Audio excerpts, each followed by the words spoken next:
sur cette affaire de corruption impliquant 3 membres du Conseil présidentiel de transition et l'ancien président du Conseil d'administration de la Banque nationale de crédit. Smith Augustin, Emmanuel Vertiller et Louis-Gérald Gilles pour abus de fonction, versement de pots de vin et corruption passive, ce conformément aux dispositions des articles 5.5 et 5.6 et 11 de la loi du 12 mars 2014 portant prévention et répression de la corruption. La mise en branle de l'action publique contre le nommé Raoul Pascal Pierre-Louis pour entrave au bon fonctionnement de la justice et abus de fonction, versement de pots de vin, corruption active, fait prévu et puni conformément aux dispositions des articles 5.5, 14, 21 de la loi du 12 mars 2014 portant prévention et répression de la corruption. La mise en mouvement de l'action publique contre le nommé Lonique Léandre pour instigateur de versement de pots de vin, fait prévu et puni par les dispositions de l'alinéa 2 de l'article 5.6 de la loi du 12 mars 2014 portant prévention et répression de la corruption. La demande d'extradition du nommé Raoul Pascal Pierre-Louis par l'autorité judiciaire compétente pour répondre de ces faits.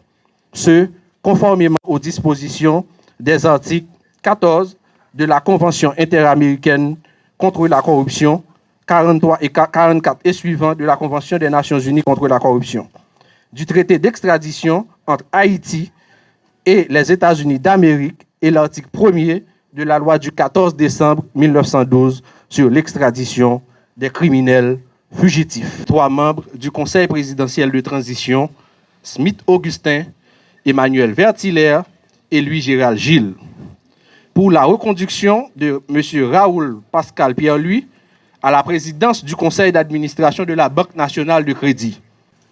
Moins d'1 mois de cela, l'ULCC a transmis à la justice 7 rapports d'enquête sur des faits avérés de corruption, mettant à nu un petit groupe qui développe un élan d'individualisme possessif au détriment de l'intérêt collectif. Ce matin, nous sommes en train d'assister à un événement sans précédent dans l'histoire politique et institutionnelle haïtienne où des hauts responsables de l'État qui assurent les attributions présidentielles sont impliqués dans un scandale de corruption.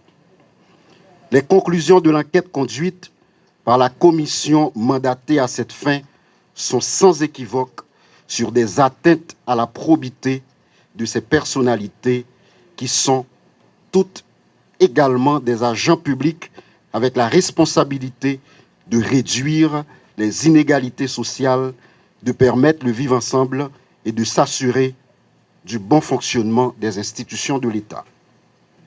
L'ULCC, se conformant à sa mission légale, a mené une enquête impartiale, crédible et fiable sur cette affaire de corruption impliquant 3 membres du Conseil présidentiel de transition et l'ancien président du Conseil d'administration de la Banque nationale de crédit.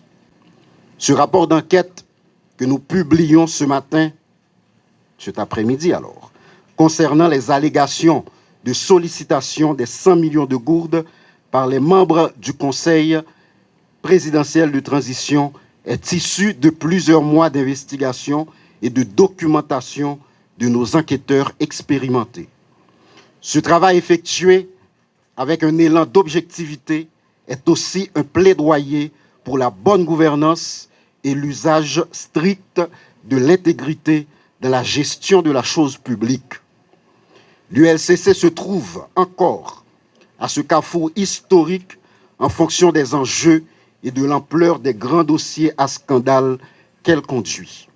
Cette institution qui détient cette noble charge de moraliser l'administration et la vie publique en général, de protéger les biens publics et collectifs, répondra toujours, sans moindre doute, à ses rendez-vous avec l'histoire.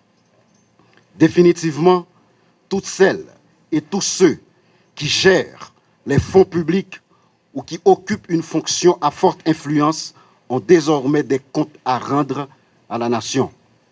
Ce changement de paradigme est en résonance avec les objectifs de cette période intérimaire insérée dans le décret du 10 avril 2024 qui insiste sur des réformes profondes et considérables en vue de proposer une nouvelle forme de gouvernance axée sur le sens profond du service public. Enfin, nous réitérons une fois de plus la demande d'un traitement judiciaire des rapports d'enquête, c'est-à-dire des verdicts des tribunaux et cours du pays.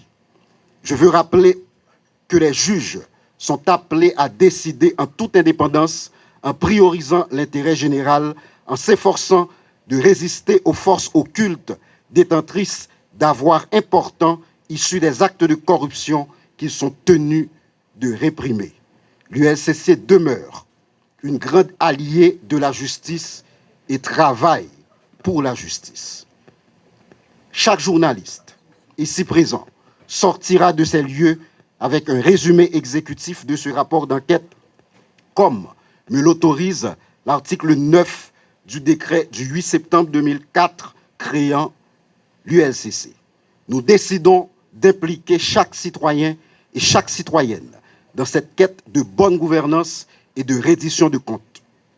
Ça qu'a passé aujourd'hui, c'est un événement historique, c'est un signal fort qui montrait que Haïti demeurait et était un état de droit, qui donc personne, quel que soit rang, quel que soit statut, pas piro, ni en les têtes la loi. L'ULCC a continué sans arrêter, avec même énergie, traquer tout corrompu à tout corrupteur.